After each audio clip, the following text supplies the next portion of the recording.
জয়পুর জঙ্গল জানেন? এখনও মানুষ মধ্যযুগে আছে। এখনও মানুষ প্রত্যেক দিন সকাল হলে জঙ্গলে যায়, কারণ তাদের সারাদিনের খাবার গোছাতে হবে। কি করবে না, গাছের ডাল কাটবে, নাহলে গাছের পাতা ছিঁড়বে, তাই নিয়ে বাজারে, নিকটবর্তী বাজারে, বিষ্ণুপুর বাজারে যাবে। এই গ্রীষ্মের প্রখর রৌদ্রে সেই কাঠের পাঁজা মাথায় করে বিষ্ণুপুর যাবে। 8 থেকে 10 কিলোমিটার, কখনো কখনো 15-20 কিলোমিটার দূরত্ব বিষ্ণুপুরের।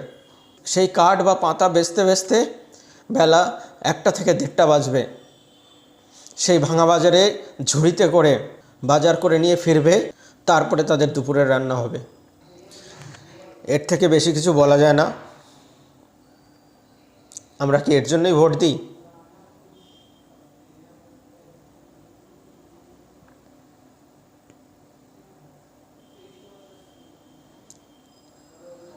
নেতাদের কাছে হাত জোর করে আমার আবেদন, আমরা এর জন্য ভোট